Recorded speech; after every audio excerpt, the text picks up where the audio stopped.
Welcome everybody to this year's Cardijn Lecture. Greg Lopez will be doing the Acknowledgement of Country and opening prayer. So I'll hand over immediately to you, Greg. Thank you, Stefan. I'd like to invite everyone to join me. You can see the PowerPoint. We'll do the Acknowledgement of Country, followed by the YCW prayer.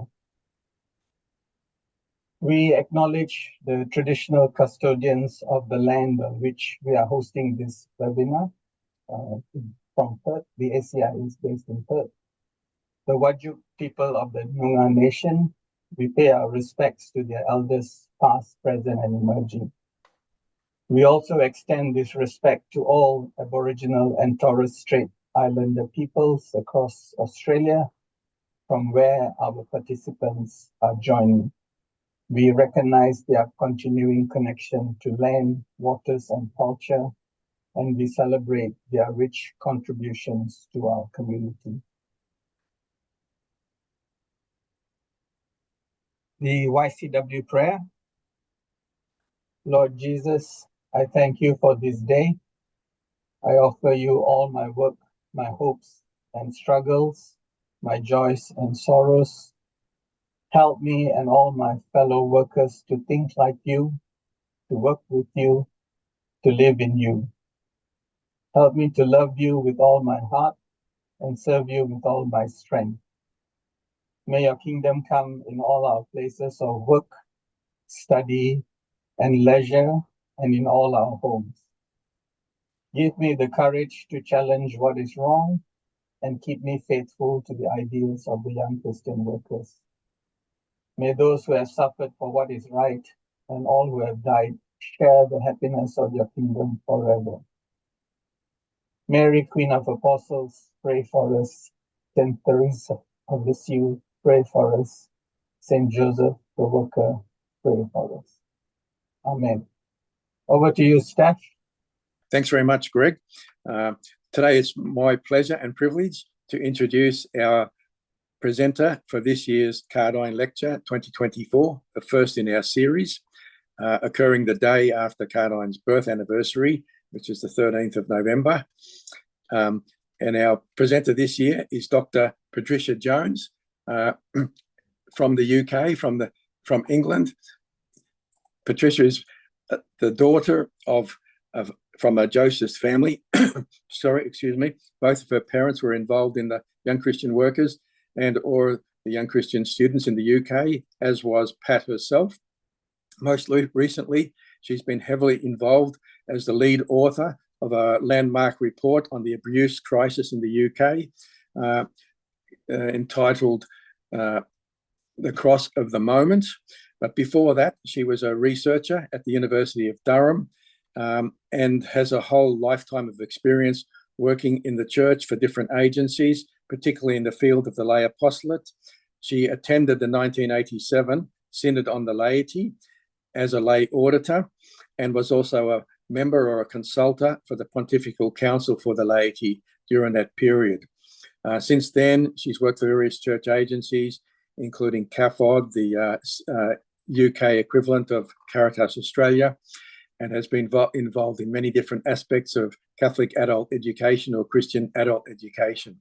So I'm sure she's got a lot to say, and it's better for her to speak more. So I'll hand right over to you now, Pat.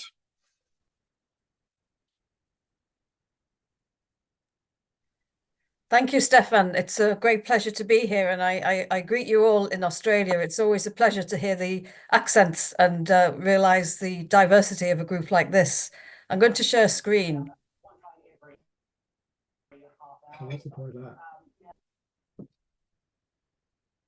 Can you see that, Stefan? Hasn't come yet. Try again. Here it is. It's coming. Yep. Okay. So I have the PowerPoint slides, but I'm going to do them in groups rather than work through them individually. But perhaps I can just start off by saying that I'm an amateur historian, I started researching YCW history because of my mum, because as Stefan said, she was a YCW organizer and in her early 20s. Indeed, she was National Girls President of the YCW in England. And that just got me intrigued. And so I started to research it. So my main interest was actually in YCW girls and what happened to them, how their lives were transformed. But then Stefan persuaded me to have a look at Keegan, who my parents knew well. And so that's where this lecture has come from, looking at Keegan. And I start off thinking as well that whenever we explore the lives of these people who went before us, I feel that we're standing on the shoulders of giants. And the more I learn about the work, the commitment, the vision, the efforts of these pioneers of the Cardijn movements, the more I'm inspired and think it's encouraging and that their stories should be told. So, I mean, the other thing that's Patrick, could you just come through and help me?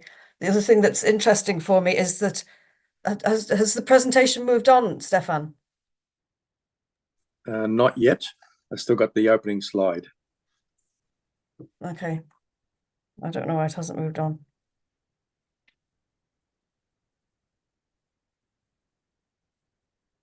Is that because of the research, I was able to do a book chapter on my mother's experience and the experience of women in YCW.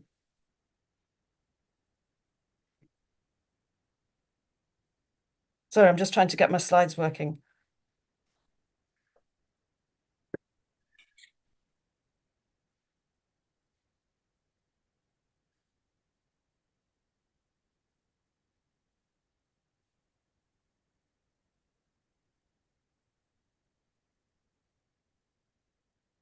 They were perfect a few minutes ago. That's right. It's always the way. We do the test and it's good. Oh, there you go. All right, back to you. Okay.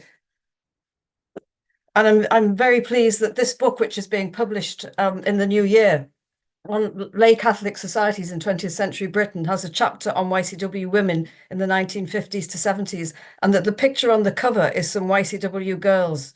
It's one of my mother's pictures, and it's a summer school from about 1951, and I'm so pleased that YCW women have that prominence. So I'd be very glad to hear from any of you your own memories of our forebears, the giants, both women and men, on whose shoulders we stand. But let me go on to Keegan. So 60 years ago last month, on the 13th of October, 1964, Patrick Keegan took the floor to speak during the 100th General Congregation in Vatican II. It was 4 weeks into the third session of the Council, the final day of the debate on the draft decree on the lay apostolate. And Father John Fitzsimmons, an English YCW national chaplain, recalled in his eulogy at Keegan's funeral that there was, quote, a murmur of anticipation around the assembly as Archbishop Crowell led a layman to the microphone. Archbishop Derek Warlock, Keegan's lifelong friend and co-worker, described Keegan, quote, in shiny new shoes, making his way across the perilous marble floor to address the council fathers.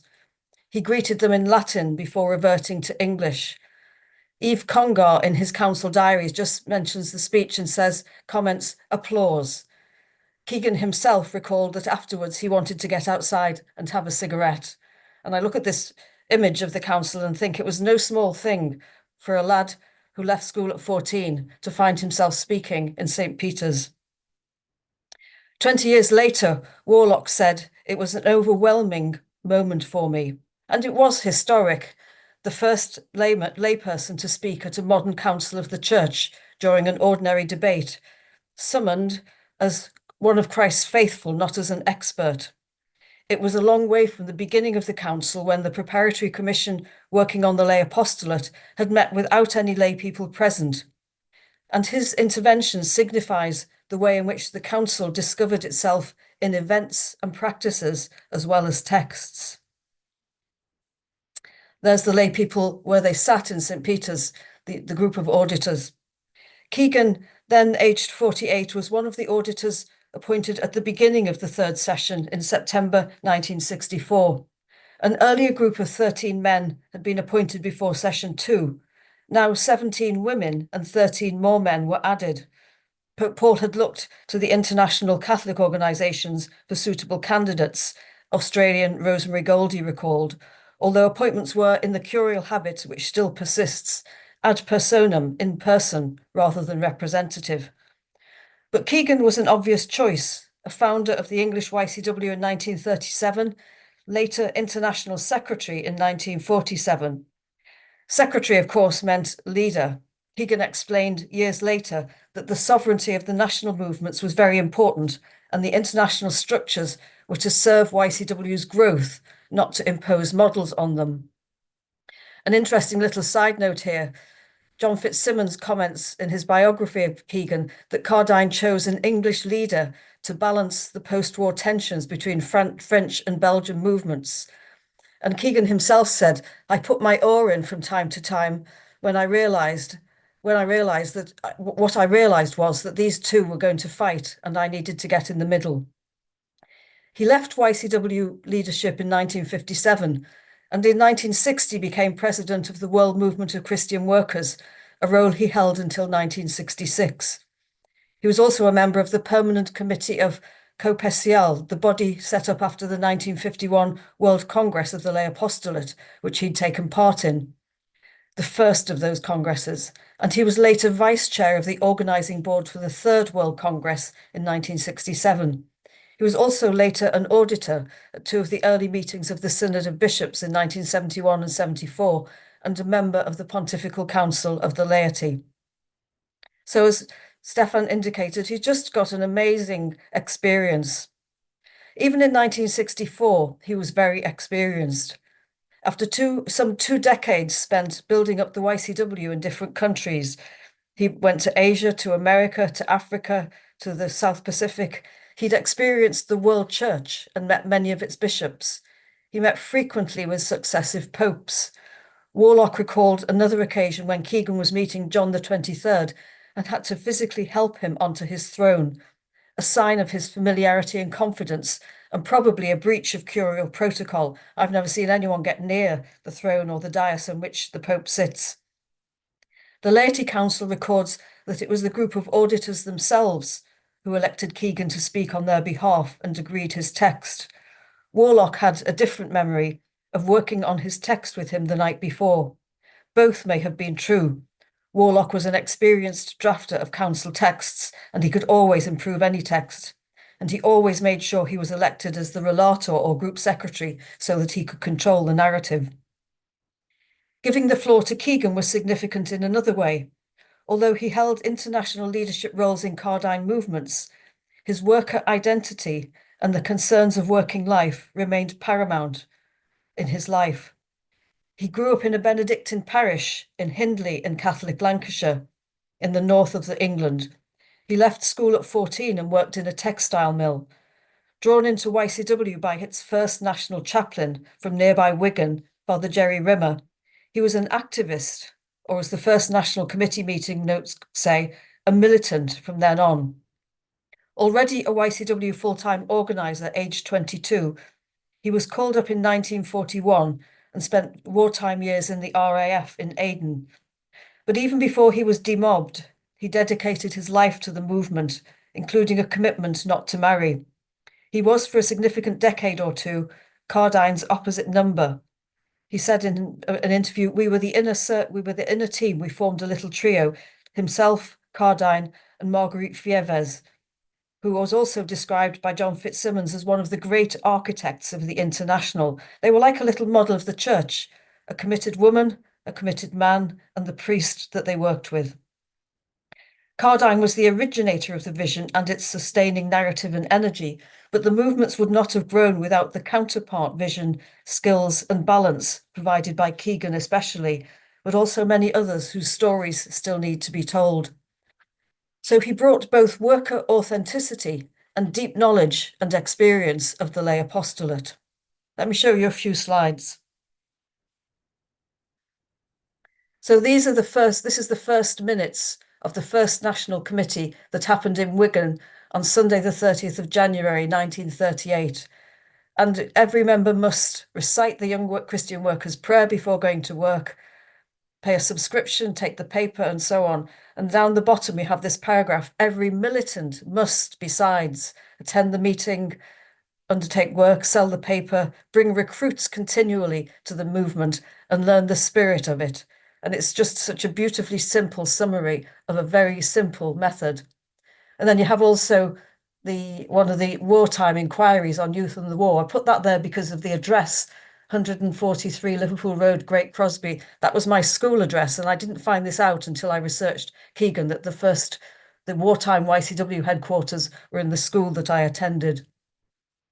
Here's Keegan meeting Cardijn in Liverpool in 1946, looking very young and pretty lean. They lived on almost nothing, these were early organisers. My parents talked about always having just 10 shillings a week, and everything else they had to beg, borrow, or be given by the priests and other people whose houses they stayed in. And here we have Keegan in London around 1951 with the leaders of the women's movement in England and Wales. He's standing at the back, and the figure you can see in full on the right-hand side is my mother when she was about 23, when she was Girls' National Secretary. It's a lovely picture of these women whose lives were just so transformed by the training and formation that YCW gave them. And here's another picture outside the YCW headquarters. Keegan is in the second row towards the right with glasses on. This was a newspaper picture because they have in the middle Archbishop Cyril Cowderoy, the Archbishop of Southwark, and below him is Tom Casey, another great organiser and leader who took over from Keegan as national president. There are quite a few other names that I can mention there because they're names I grew up knowing, but we'll move on for now. And here's Keegan, Cardijn and colleagues with Queen Juliana in the Netherlands when they had a meeting there. And at the back with a slightly balding head, you can see Romeo Maione from Canada, who took over from Keegan as international president, and Keegan in Rome with English national chaplains, now looking a bit older. And here's Father John Fitzsimmons, the priest, the national chaplain, who did a biography of Keegan and who was a close confidant and often a translator in his travels, and a great philosopher and sociologist, working with Cardijn very closely. And we'll come on to Derek Warlock later. So Keegan's speech was a recognition of the movements associated with Cardijn's vision, which he embodied. Vatican II witnessed many struggles, both visible and subterranean. And although a lot of scholarship explores the deep divides on subjects such as collegiality and the sources of revelation, more attention is needed to the debate about the degree of autonomy with which lay people could be entrusted, an issue which is still live. This was wrapped up with questions regarding our mandate and the search to define the lay apostolate.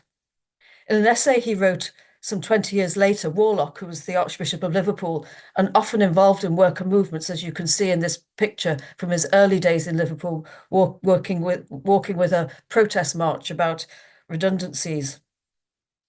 20 years later, he recalled the hard-waged war about Catholic action as an almost exclusive mandatory form of authorised lay activity in the Church.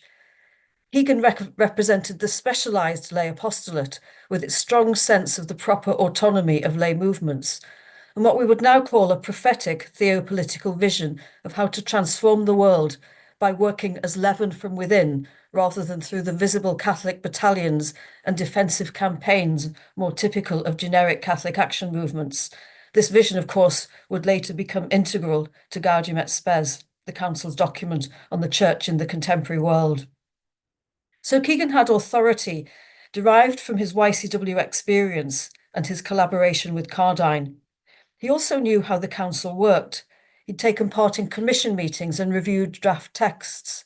Warlock, who was emeritus at the council, an expert and later a bishop, describes in his diaries how Keegan, along with other ex-YCW leaders, were involved in drafting revised or proposed new sections of text. And the evolution of Schema 13 that became Gaudium et Spes, Warlock would get the drafts from Rome and immediately send them out to the people he knew in YCW and tell them what they had to redraft on work or marriage or whatever, and they'd send it back and he would get it into shape and take it off to Rome. Keegan knew the game and he already had the relationships. Stefan has contributed vital scholarship on this point, tracing the Josist experience and influence of so many council fathers. And again, it's interesting to listen to Archbishop Warlock providing a testimony, writing in 1981 about how he had changed as a bishop. He described how his work with YCW leaders, quote, began to open my eyes to the true role of the laity in the church, leading to a long and enriching relationship, but with no one more than Pat Keegan himself. So a little bit about what Keegan said at his actual speech. Any intervention at the council or indeed at synods is probably carefully coded. I had the privilege of speaking for 20 minutes on the third day of the 1987 synod on the laity and remember this well. It's about what you signal, how you align your argument and how far you can push out boundaries. And then, of course, you have to add a few fervorinos, courtesies. That was the custom. Keegan's speech was carefully constructed. He spoke first about Lumen Gentium chapter 4 on the laity, rather than the draft decree on the lay apostolate, an interesting order of priority. He referred to the decrees on liturgy and Christian unity and communications, which had already been approved, implicitly saying that all these matters were the concern of the baptized, not simply whatever the council said specifically about the laity or the apostolate. Rosemary Goldie remarked ruefully in her writing how they chose women to come to the council and they thought they would only want to talk about matters that were especially of interest to women. She said, we could not help wondering what aspects of the church's life and mission are not of interest to women. Keegan also knew the importance of what would become Gaudium et Spes, describing how the auditors and many outside the council were anxiously waiting for that debate. But at the heart of his speech were two sets of affirmations. First, he described the schema they had just debated and said it was a point of fulfillment in the historical development of the lay apostolate. Adding a comment clearly from the auditors as a group, we sincerely hope that it marks also the beginning of a whole new stage of development. I'll come back to this in a minute as it raises a key question. But in the middle passages of his speech, he implicitly proposes YCW principles, reflecting almost exactly the three truths. Apostolic action must be rooted in the actual situation and needs of the world, the truth of experience. That people will only hear the call to the apostolate through the work of organizations and formation, the truth of method.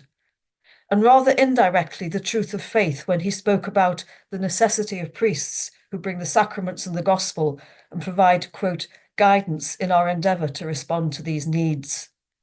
To me, these latter words do not feel quite like YCW, in which members learned to engage with the gospel directly and where the best chaplains were those who took a back seat.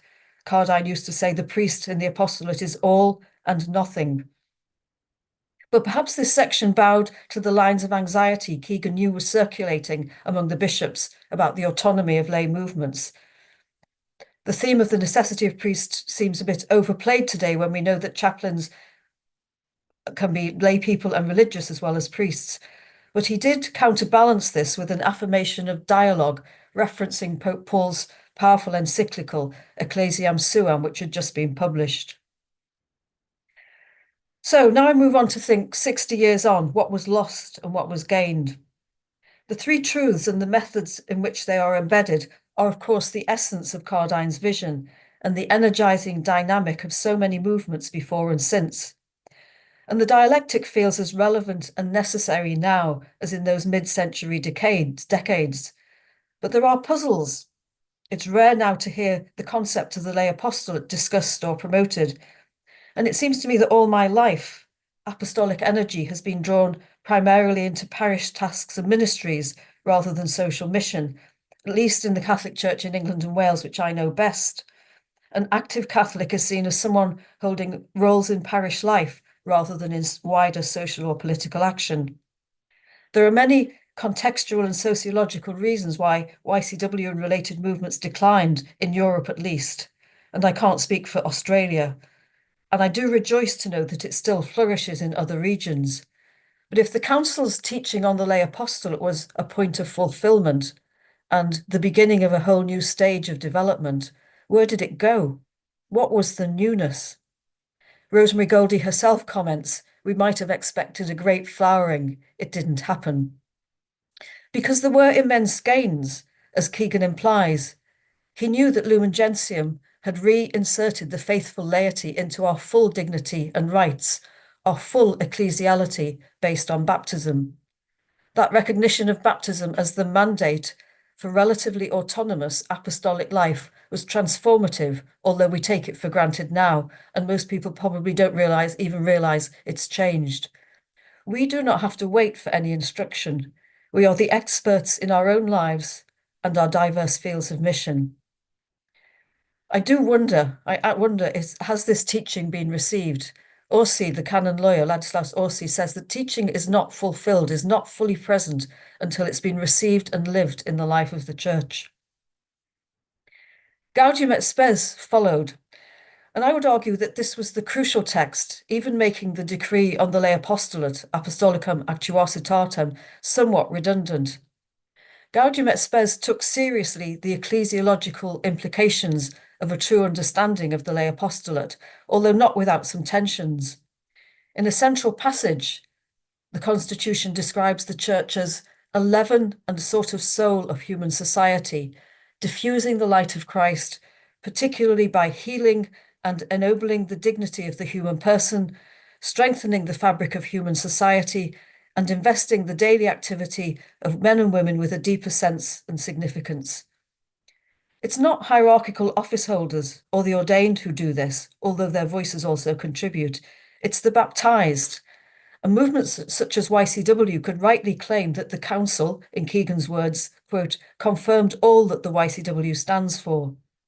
Yves Congar's insight in the opening pages of his great book on lay people in the church come to mind here, where he says, at bottom, there can only be one sound and sufficient theology of laity, and that is a total ecclesiology. The total ecclesiology of the council was both constitutions on the church, taken together, Lumen Gentium and Gaudium et Spes. But it was Gaudium et Spes in particular, and the post-conciliar unfolding of Catholic social teaching, which I think is the true inheritance of the Cardijn movements and their achievement because they influenced it. Gaudium et Spes became a charter for all the different forms in which the social mission of the church has expanded since the council. I don't think this is sufficiently studied yet, although Kevin Ahern in America has done some valuable work describing movements as structures of grace and mediators between the world of the church and the wider world. And Kevin uses the work of another theologian working in this area, Johan Verstraeten from Leuven, who's done a typology of the structures and forms of Catholic social mission, which is worth a quick look. Although I would argue it still needs further work. So Verstraeten says there's one category, which is the classical international Catholic movements, but he includes Justice and Peace and Pax Christi, as well as CAFOD and Caritas. Then religious spin-offs like Jesuit Refugee Service, the Global Vincentian Family, and others. Then new spirituality-based movements, Focolare, Communion and Liberation, Sant'Egidio, and so on. Radical base movements, mainly in the Global South, based on the option for the poor, and then Christians active in secular movements such as Greenpeace and Amnesty. I don't think this is quite good enough, and if I was revising it, I would first argue for clarity about the difference between agencies and movements. So CAFOD, Caritas, and Jesuit Refugee Service and others are agencies rather than movements. There's a huge difference too between parish justice and peace groups that work within the structures of the church and a regulated independent charity or an international Catholic organisation. Although sometimes these agencies find that they acquire movements, certainly CAFOD does through its supporters who see CAFOD often as their church, their real church, because they find their parishes so dead. But I would analyse each of these forms according to two criteria. First, the degree of autonomy they have in relation to the institutional Catholic authorities. And secondly, crucially, whether they have a formation method. This is material for an entirely different lecture, and there's not time here to pursue it. But I want to just also point out a tension that remains around this area of autonomy. The two great constitutions contain a contradiction. So although we are mandated by baptism, fully the church, equal in dignity to all its other members, including its teachers, When we express a public voice or a particular position, we're not voices of the official church. It's a paradox. We're urged to be leaven in the world and witness to our faith. But when we do so in social mission, we cannot claim to be the church. This question of our autonomy is unresolved. You see it still in the concerns about the Catholic identity of Catholic organisations during Benedict's papacy. And perhaps, too, it still lingers. But I wonder, too, what Cardijn would think here, or even Keegan. Does it matter to be able to say we are the church when we do public social action? But I think the reason for looking at this is that although the formal concept of the lay apostolate may seem to have evaporated since the council, the social mission based on baptismal mandate that the council invited is still radically active, although in renewed and diverse forms. Perhaps this was what Keegan hoped for, a whole new stage of development. So was anything lost? I think so, in the shift from the lay apostolate to these many new forms of social mission, some that collaborate with official structures, some less so, some ecumenical, some on the edges of the church. I suggest we've lost sight of Cardijn's third truth, the truth of method, the necessity of organisational structures, and most of all, formation that called and equipped people to understand and to carry out their mission with appropriate autonomy and in particular milieu. It was the specialised lay apostolate which understood this best. And in modern forms of mission action, it often seems absent, or where it does happen, it's sometimes a sideways approach. In organisations like L'Arche or in the Vincentian family, for example, formation in the values of their particular tradition or charism is taken very seriously. But often because their workforce, their members come from many different ethical and faith backgrounds, the Catholic Christian base can disappear or be left in the background. Of course, many individuals find their own path. Formation happens in unexpected ways because the gospel and the spirit are irrepressible. But there is an absence for many of the baptized of what YCW enabled, of realizing that I had a mission and learning that together with others in my own place, whatever that is, I could act to change the world. The personalized formation that the YCW method provided was an exemplary tool to equip people to be leaders. The autonomy which Cardijn movements fought to establish was vital. Massimo Fagioli, the American theologian, diagnoses what he calls the parishization of the church's life following Vatican II, and he talks of how it's limited the space in which the baptized can take charge of their own voice and mission. The social vision of the church continues to expand and inspire. Pope Francis's texts, Laudato Si and Fratelli Tutti in particular, have taken us forward. But perhaps we still lack some of the tools we need to mobilize more of the baptized. And we need to be seen, we need to recognize and build appropriate autonomy. Perhaps we can wonder whether synodality that the church is so currently deep in exploring will help us. And this few lines from the final document of the synod, which just finished, gives a little bit of hope. It said, in doing so, the people of God ask the church not to abandon them, but rather to enable them to understand that they are sent and sustained in mission. They ask that their commitment be recognised for what it is, church action in the light of the gospel, and not merely a personal choice. Communities, therefore, will see themselves as primarily devoted to the service of a mission that the faithful carry out within society, in family, and working life. They will therefore not remain focused exclusively on the activities that take place within their own communities and on their own organisational needs. I wish that every parish would take this paragraph alone from this document to heart and really understand it and use it to reflect on their life. And finally, just a postscript. When he retired, Keegan had very little. He'd lived in the insecurity of 10 shillings a week or similar low salaries all his life. Archbishop Warlock wrote a personal letter to Pope John Paul II some months after Keegan's death in 1990, recalling how the three of them, Warlock, Wojtyla and Keegan, had worked together in the drafting commission for Gaudium et Spes. Warlock described to the Pope how in retirement Keegan spent his time encouraging working youth, visiting social security officers to ensure that people were treated with dignity and justice. He was a daily mass-goer, Warlock tells the Pope.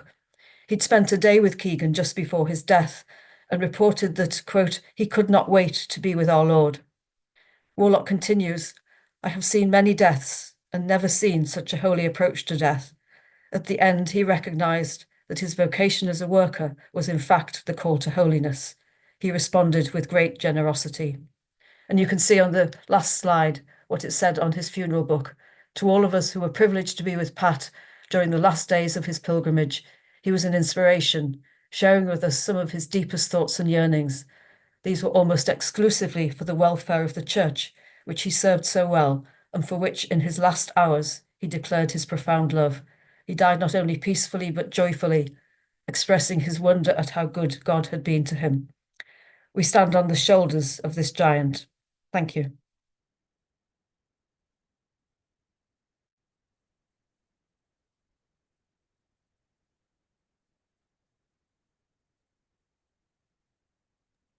Thank you very much for that presentation, Pat. And we certainly have plenty of things to think about and discuss. So just for all of our audience gathered, we do have the opportunity of about 20 minutes of discussion, questions, etc. So there are a number of ways that you can do this. First of all, you could raise your hand using the function in Zoom that allows you to put your hand up, and that will appear on my screen so I can call upon you to speak, or you can post something in the chat that will also appear and I can pass that question on to Pat.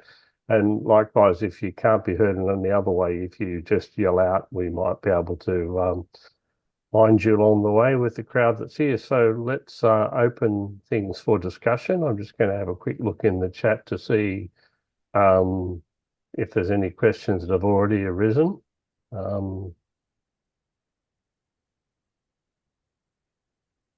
Stefan's commented that it's interesting to hear that lay people were actually involved in drafting council texts, and he didn't think that happened anywhere, anything like that in the current synod, which is interesting given the emphasis on synodality.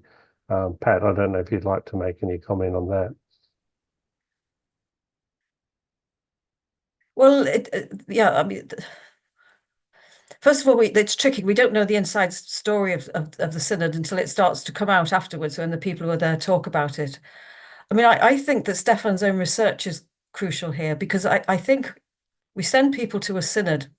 Admittedly, we don't choose them. I mean, I quite get that that's an issue and that it would be better if there was some more elective system. The bishops of each country choose who goes and the Pope adds a few people. But I know from the people that I know at the synod, who are at the synod, I know what they were influenced by. So my supervisor, my PhD supervisor, Anna Rowlands, was she's working in the Vatican for 2 years on half-time leave from her post as the Hilden Bede Professor of Catholic Social Teaching in Durham University. Anna grew up in Manchester and she was in YCS when she was at school. So I'm very happy that Anna, who's one of the best experts in the world in Catholic social teaching, is in there and has spoken to the synod. So I think it's hard to devise a global process. I mean, there are all the consultation phases that we know about, and any of us could send in, even if there was nothing happening in our parish, which frequently there wasn't, any of us could send in individual submissions, and happily, again, Stefan organised some from a YCW perspective. But I think it's also interesting to look at the people who were there and look at their influences. And, Stefan's really just opened our eyes to that. And I think of another bishop who I had a cup of tea with in Rome recently, who was there, again, a papal nominee, Bishop Nicholas Hudson from Westminster. Nick has spent many years very close to the L'Arche community, and he's a trustee of the Archbishop Romero Trust. I think of the influences on Nick from those kinds of involvement.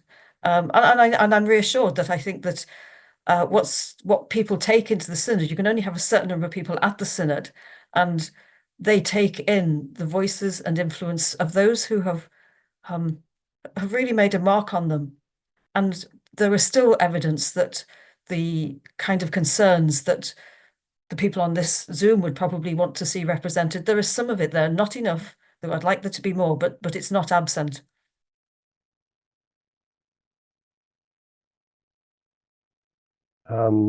Thank you for that, Pat. I was going to, just while we're assembling a few other questions, just pick up on your point about parishization, I think was the thing you used, and the way that the energy of lay people is being drawn increasingly into parish tasks and ministries and so on.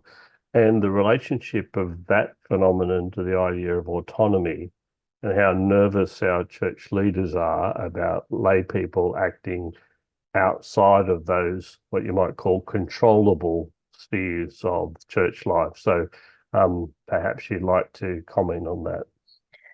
Yeah, this issue of autonomy has become increasingly important to me, and that idea that Fagioli offers us of parishization. Let me just explain it a little bit more. That he says, I mean, the First Vatican Council in whenever it was, the middle of the 19th century, concentrated on trying to get a more accurate idea of the papacy and developed some very high doctrines of the papacy, its power. And that was a reaction to what was happening in the political worlds of Europe at the time. So Vatican II then came along and tried and just more or less decided that the papacy was overpowerful, and so counterbalanced that by an emphasis on the power of bishops. But Fagioli suggests that that went too far, that even though it defined the doctrine of collegiality for bishops, which hadn't been there before, it took this so far that it lost the counterbalance of autonomous lay organizations and also of religious congregations. And the second thing he says it does is say that the basic cell of the church is the parish.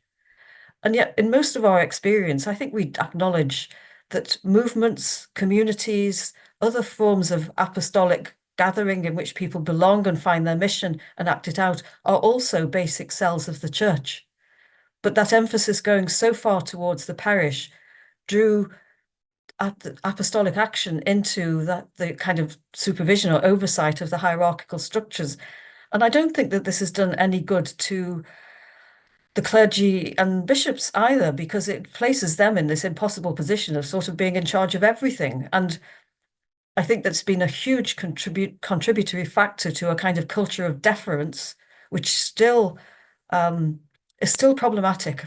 So if I can bring in the other research that I've done here, that Stefan mentioned, for the last 3 years, I was part of a research team looking at the cultural aspects of how child abuse happened in the Catholic community in England and Wales, just here, and how the theology, how the teaching of the church is implicated in how abuse happened, and more importantly, or as importantly, how we failed so badly in the response.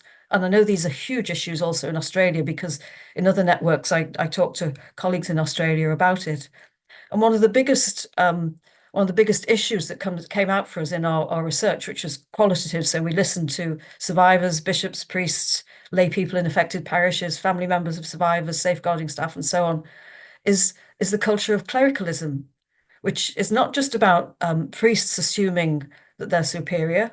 It's about us, the baptized, colluding with a culture of deference and the kind of respect which is unhealthy, and which means that we don't recognize and own the degree of autonomy which actually the teaching of Vatican II gives us.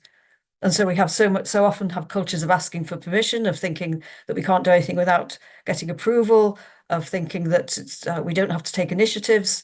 All of that culture of deference and of singling out the priest as the one that's in charge, I think is kind of crippling the church and crippling apostolic activity. And I'd be interested to, as well as being heavily implicated in why we didn't notice the kinds of behavior we should have, why we didn't protest more strongly, why we didn't hear the voices of victims and survivors, and why even still there is a tendency to be defensive about the church rather than fully admit the kind of complicity we have in how things have been covered up and not spoken about and not acknowledged. Thank you, Pat. There's a comment from an observation from Gloria Peacock, which I'll read out, and she's asking for your comment on this as well, similar to the lay involvement and parish thing. So Gloria writes, it seems to me that often lay ideas and active involvements in the life of a parish and its influence in community can be perceived as a threat to the status quo, not theologically or liturgically sound. And she invites your comment. Yeah, I mean, I think that's a very accurate description of what happens. But I suppose what I wonder is, part of that happens inside us? Part of that happens because we have the instinct all the time to think, I need to check this. I acknowledge it in myself, even though after the research I've done more recently, I've decided that I need to call it out and challenge myself to not think like that. So even though, I mean, a little example, even though we sent my research report to all the bishops and only one of them responded, I decided I wasn't going to wait to see whether my own bishop commented. So I wrote to him and said, Bishop Patrick, I think we should have a reading group and you should be in it, because I thought I don't have to wait for the bishop to suggest things. I can suggest things that I think are good for the bishop because I think it is.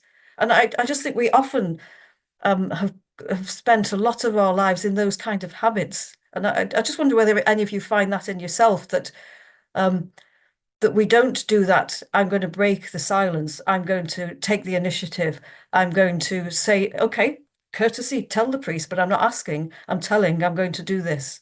And I know it's tricky because there's often a gatekeeper. There are often gatekeepers who themselves are lay people who guards the power of priests.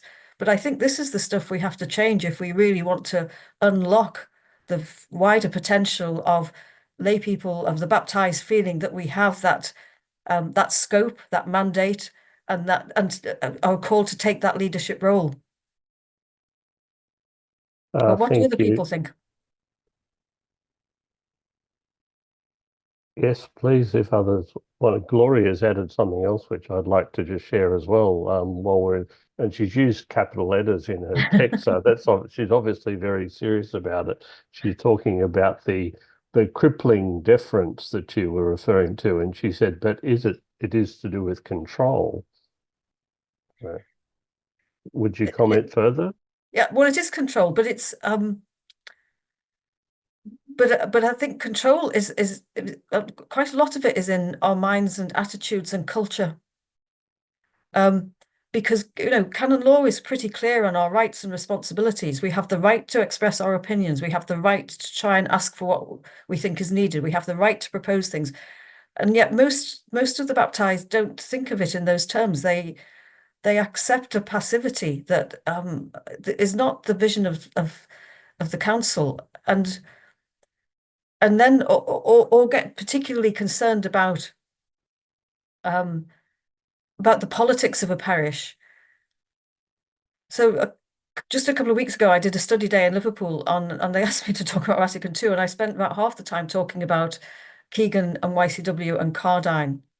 And I was trying to ask them, have we yet, do we pay sufficient attention to this primary call of our baptism to be out there in the world as a leaven and to look at what's wrong, to look at what the things are that we can do that would change things, whether it's just in our neighborhood with a neighborhood group, whether it's in a workplace, whether it's in community involvement, whether it's whatever the spheres are that make up our lives, whether it's in the world of the retired. And I tried as best I could to say, let's look at this primary vocation. And yet the discussion defaulted to what do we do about our parishes? So there's a real puzzle here about how much of this is clergy are trapped, how much of it is we are trapped in a culture that between us we need to break out of. Because quite often when I talk to even just fairly mainstream, straight down the line priests like my own parish priest, and he's aghast at the idea that we should wait for his approval for everything because he can't do it. He's got far too much to do. He's got enough for 3 men, and he knows he can't do it. And he would love to see empowered lay people. He doesn't really know how to do that either. But okay, Pat, you've invited other people to comment. I know Stefan's got another comment in the chat as well. But are other people? I see Donna wants to ask a question. So I think, Donna, if you just unmute yourself, you can certainly go ahead and ask. Okay, I'm not in Australia. I kind of wish I were. In fact, many of us here in the US wish we were, because we have I think, far more bishops here that the U.S. bishops right now are meeting this week, and they just announced that they plan to put synodality into a committee to study it. Really? So that's the environment in which we're operating. And I just wanted to comment, I can't speak for Ausland, obviously, but I would say here that the primary problem that we have is that unless you've gone to graduate theology school, and I have an MDiv because I need to have that in order to be board certified as a chaplain, you've never heard the details of Vatican II because the clergy never bothered to inform us of what was in Vatican II. And our people are so cowed in the style of the movie The Handmaid's Tale that it never occurs to them that they could actually, pardon my French, get off their duffs and go find the documents and read them themselves. They're so disempowered and so cowed by clerical nonsense that it never occurs to them they can. When I pose or mention something on our parish website, which is to me, duh, they all act like I'm some wizard from the sky that gave them some information that God provided. And I'm like, people, you can go on Vatican.va and look all this up yourself. You don't need me to bring it forth and say, here it is. Get off your rear ends and go look for it. But they're so cowed by that clerical mindset from the 1950s, and that's what Pope Francis calls the backwardist doctrinaires have taken up. They want to go back to that. They want everybody to be cowed and sitting in the pews and going, well, I can't do this and I can't do that. I mean, I, on the other hand, being a prophetic mystic, have been thrown out of the Archbishop's office because I dared to ask him whether or not he supported the female diaconate. I've never been issued out of a room so fast in my life. All I did was ask. But he didn't like that. How dare I, as a laywoman, challenge him? I wasn't challenging, sir. I was just asking a question. But that's the environment we have here. So it's at times really debilitating. And right now, post-election, we're all wandering around in a fog because today they issued a statement, something about, well, we're going to support immigrants. Why in the world why didn't you put that out before the election? Because it might have affected how single issue Catholics in the United States of America, who are not pro-life, they're anti-abortion, as Joan Chittister, OSB says, would have voted. They're so programmed that they have to do whatever. I mean, we have a young couple in our church who just joined us, and then I'll shut up. But we have a young couple that just joined our church last week because in their parish, the priest flat out told them before the election that if they weren't voting Republican, they weren't Catholic. And they immediately just got up and walked out and came to our church. Yeah. Donna, it's great to hear you. I mean, I just want to kind of congratulate you on doing that. I think we have to do that. We have to, even if we get barred, we have to do that because it's the only way we start to do change. So thanks for talking about that. And we wish you courage because I think we look across at the USA and think, how are you going to survive the next few years there? So thanks for that. You're welcome. Thank you. Greg, that's a lovely question from you. Can I answer it?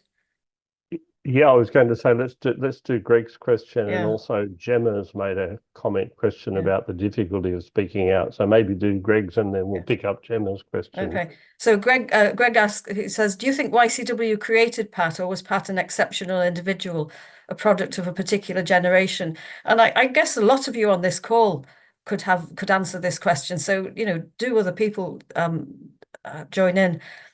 I think it's really interesting. Because I think about my mum. She was one of 9, and all her brothers went down the pit. They were miners, and Dad was, and she and her sisters went into service, and then they worked in mills, textile mills. Why did my mum? They all stayed within a mile of where they grew up, all her siblings, but she ended up going to bureau meetings in Paris and traveling around the country giving lectures to seminarians and things like that. What happened to her? Very similar. She grew up only just a few miles from Keegan, and the same with Keegan. Why Keegan and not his siblings? And that's what part of the paradox for me is this business of the priest is all or nothing, because the first call does often come from a priest, but I don't think it need be a priest. It could be a lay person. And I wonder, in the kind of founding story of the Cardijn movements, whether we need to do more to present the originating vision as being not just Cardijn, but also these key collaborators like Marguerite Fievez and Keegan and others that were so crucial. And I wonder if, you know, Keegan and Fievez and people were themselves then the people who called others. So, you know, so that someone called me, I called others is hugely important. But as to how Keegan himself, I mean, it's the mystery, I suppose, of not just meeting the right person who influences you, but that you hear and make the right choices to respond, probably at quite an early stage, because one of the striking features of quite a lot of the YCW giants is the lifelong nature of it. And yet once people, but even at an ordinary level, certainly for my parents, I would say, once they heard that call, it was still there on their deathbeds. It was still there. And I wonder if that's the case for some of you that are lifetime Cardijn movement people. Then I suspect that quite a few of the choices, I mean, Keegan deciding, as many girls like my mum did and many other people, deciding to give up the security of regular work, be it in a very ordinary working class background in a mill or something, and go and be a full-time organizer on 10 shillings a week. And in my research, I found out that the women organizers often, when they would spot, as you probably know, they would try and spot the girls who had the leadership potential. They may have been helped by chaplains, but in their minutes, they talk about spotting the right sort of girl, they said, who can be a leader. And they would bring them on gradually. They would first of all get them to work on an area level, then on a regional level, and then they'd bring them on to the national level. And they had a formation program, not the basic YCW formation, but a leadership formation program for organizers. And indeed, the English YCW, as Keegan recalls very clearly in his interviews, trained YCW organizers from all over the world that helped to start movements elsewhere. In some ways, Keegan thinks it was as important as Brussels, though perhaps Stefan would know better about that. So a lot of the calling after the first call was done by other YCWs. And in the girls' movement notes and their meeting notes, it says things like, Molly will have to talk to Marie's mother because she has to persuade her to let Marie leave a solid job in Birmingham and come down to London and live on 10 shillings a week and have no secure future. Because it was a big thing to leave your job and go somewhere else and not have any income. And to a working class family at that time, it would have seemed like absolutely ridiculous, you know, daft. And I'm sure there were parents who refused permission, particularly for the girls. So it's a curious combination of, I think, the passion that they had at that time. You know, when you read the meeting notes and minutes from early YCW decades, they burn with this kind of passion of the founding of movements that comes, you know, and then movements mature and become more solid. I mean, the other thing that's fascinating is reading about the tensions between Cardijn and Keegan. And Keegan is often quite critical of Cardijn. He thinks he doesn't sometimes pay attention to the right things. He thinks he always says the same message, which is probably quite familiar. He thinks that sometimes he thought that Cardijn completely misplayed America, seeing as only as a source for raising funds, when he thought that the worker movement and the worker potential there was huge, but you had to go about it in a different way. And it was actually under-resourced as a movement compared to, for example, the Belgian movement, which was so well financed. So it's very interesting to see that, you know, even in the inspiration of YCW as a movement, there were tensions, and it wasn't just about one person having all the vision. And Keegan developed his own insights, his own very clear strategic awareness, his own kind of ordinary good common sense that was, I think, quite crucial in leading the international development through all these different stages. And yet he was also an incredibly unassuming man who lived a very simple life. And I had an article in the Tablet a couple of weeks ago about Keegan, partly because the editor of the Tablet is a former colleague, Brendan Walsh. That's the Catholic Journal. And Brendan said, I think took the article from me, partly because when he was young, working in publishing, he used to meet Keegan every day in the changing rooms of the swimming baths where they both swam when Keegan was old and Brendan was young. And he said about him, Keegan never said a word about all the things he'd been involved in all his life, and Brendan never asked. So you get that sense of a very different kind of person, you know, not a special person, not a kind of a heroic, big charismatic figure, not somebody like Cardijn who, you know, was able to speak to hundreds of thousands of people and hold them in his hand. And then the other thing about Keegan, I think if he is special at all, I think it's that last bit that I quoted about his death, and it's that he understood the call to holiness, and that he understood and lived that right to the end of his life. If he was special in any way, and that I hope that isn't special, I hope that's normal. I hope that's, but it's also to be treasured and cherished. Thank you again, Pat. And I think we've kind of reached about the end of our time.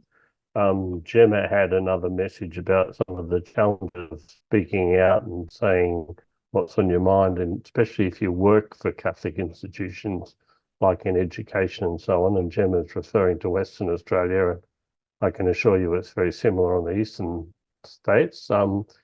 Would you like to comment on that at all, Pat, just briefly, and then we'll throw back to Stefan to wrap up? No, I think I've probably said enough.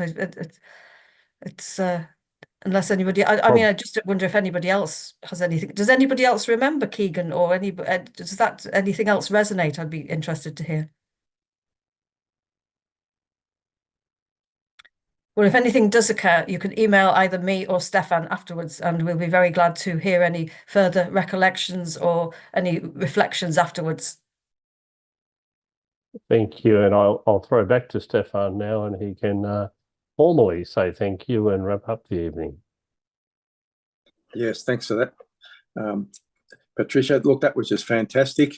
I'm sure I speak on behalf of everybody to say thank you very much for that presentation, which is an insight not only into the life of Patrick Keegan, but I would say also your own life and your own commitment. I can also sense some of the burning in your own passion, not just for Keegan as an academic subject, but as a person, and the mission that he took on and which he did so much to share around the world. So I really think there's just heaps of things that we can take away from this, and I hope in some of our future Australian Cardijn Institute events we might be able to go a bit deeper and possibly be in contact with you more about some of the things happening in the UK. So thanks very much, Pat. A real pleasure tonight, and a really great Cardijn lecture for 2024. Thanks again. Thank you.